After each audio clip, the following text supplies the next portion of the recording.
So today I'm going to show you the basic things you need to know to be able to crochet. So first things first, here is what you will need to crochet. There's not much supplies and you don't need all of it right away. And this is basically everything that I use, and I haven't used anything else. So first things first, you'll need crochet hooks. You can crochet with one hook when you're just starting out, but as you want to make more and more projects and you're working with more and different materials, you'll want different sizes. So a big crochet hook is good for thicker and bulkier yarns, and a small crochet hook is good for thinner yarns. So, and also a lot of yarns will say on their labels when you buy them the recommended hook size. You don't always have to work with it. You can still experiment a little bit, but that's a great way to know what size hook you need. And if you don't have the yarn label, you can really use just like a medium size hook and it will work with your yarn. So I have two different ones here. This is the one I'll be using for the tutorial today, but this is a smaller one that I use when I make smaller projects. For instance, like little amigurumi projects, which is a type of crochet that makes small little animals like this scary pig I made. And for this washcloth I made, I use a bigger hook. So it really depends. You will follow a crochet pattern, which is basically an instruction manual or tells you exactly how to crochet something, and that will usually have your recommended hook size. So you can use that. The way they measure hooks, this is good to know, is by millimeters or by letters. So as you can see here, they might be a little sideways. This is a 3mm hook, my orange one is, and this is a 5mm hook, 5.5 actually. So that's a way to know what size you need. It's usually on the side or on the packaging, or if they're doing it by letters, you can probably search it up, like see, is a G hook, what size millimeter is it? So there you go. The next thing you'll need is a darning needle or a tapestry needle. This will be for when we finish our projects. We will need to weave the ends in, which I will show you later on in the video, so that your project is nice and secure and will not come out. This looks like a sewing needle, but is a lot thicker and it can hold yarn inside of it. So that's a darning needle. You can get a plastic one or a metal one. Either one is fine. I like the metal ones because I tend to work very hard and I will break the plastic ones. I've done it a few times. And you also need some scissors. It's great to have like a designated pair of scissors to yarn when you're crocheting a lot, because you want to keep them nice and sharp so that they can cut the yarn quickly and not fray as much. So the ones I use are these little portable ones that can unfold, and they're really great because I can keep them in my bag and they don't take up a lot of space. And you don't need that big of scissors when you're just cutting yarn. So finally, the last thing you'll need is some yarn, of course. There are so many different blends of yarn, and they will usually say on the label when you buy it.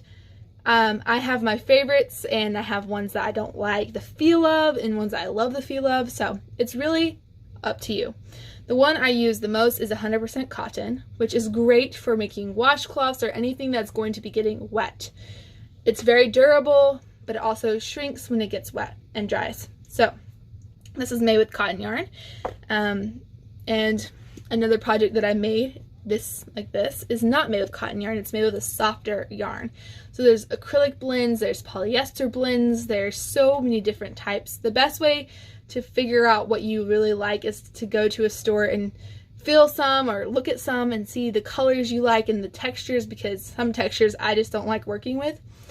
This is a softer yarn that I have that is great to make hats, scarves, anything that's going to be worn or you're going to be holding a lot, or you just want to be soft. So that's another thing to think about. This is thicker and rougher in texture. You want to really think about what yarn would be the best for your projects. So I would say for washcloths, for face scrubbies, or things that are going to get wet or be worked with a lot and need to last, cotton yarn. Ones that are going to be softer, or like accessories or a stuffed animal, softer yarns will be better for that. You will learn a lot as you make more projects and experiment with it, But yes, that's basically the rule of thumb. Alrighty, so that's almost everything you need to crochet. Now I want to show you how to make a slip stitch and a daisy chain, which are basically the foundation of how to make almost every single crochet project you will do. Okay, so now I have my yarn and I have my crochet hook, and I'm going to show you how to make a slip knot. I might have said slip stitch in the other video, but this is called a slip knot, and it goes around your hook. So let me show you. You're going to grab your yarn and lay it on top of your fingers. I usually like to grab it with my thumb. Now you're going to wrap it behind your two fingers like this and up and make an X with it. Now I'm going to switch my thumb from holding the bottom to the top. Now we're going to enter our hook. As you can see, this is what we should have. And I'm going to enter my hook into this top part under the string that is under the yarn that's attached to the ball. And if you're having trouble with this tail trying to come out, just hold it with your fingers. So I go under, hook the other yarn and pull it through and then twist it with my hook. And now you're going to grab it off your hook like this. This is what you should have. Make sure this tail does not come out through the hole. And you're going to grab the tail and pull it. Okay, so pull it. Grab both ends, excuse me, sorry. Grab both ends and then pull it. If you grab one, it probably won't work as well. So now I got a really long slip knot. But of course this is too big for my hook. And we want the slip knot to fit securely around our hook. So I'm going to pull the end that is attached to the yarn. And that will just secure our knot around the hook. Now if you want to loosen your slip knot, you just pull the tail and it will come right back out. But you want it to be secure around your hook. Not too tight where you can't slide it around, but just tight enough where it doesn't fall off and it's nice and secure. So now I'm going to show you how to hold your yarn when you're working with your hook.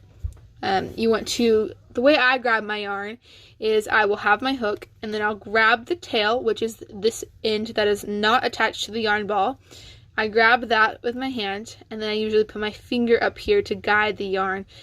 And then, in the other hand, to grab the yarn, I usually put 3 fingers around it and then pinch it with my pointer finger and my thumb. So now I'm going to show you how to make a daisy chain. Again, this is how my hands are. I have 3 fingers around the yarn, pinching it with my finger and pointer, and I've got grasping this. Okay, so let me show you how to do it. I also wrap my pointer finger around the yarn like this so I can guide it as well. So I'm going to wrap the yarn around, grab this part so I can just slip this and pull it through this loop. So that is your first daisy chain. Alrighty, so I'm going to do that again. I'm going to wrap my yarn around it and pull it through the loop. So now you know how to make a daisy chain. They are very simple, and once you practice them a lot, you can make them super fast. This is going to be basically our foundation for our first rows of crochet. So yes, now you know the basics, the foundations of what you need to know to crochet something. In the next video, I'm going to show you how to do the second row and how to do some different stitches.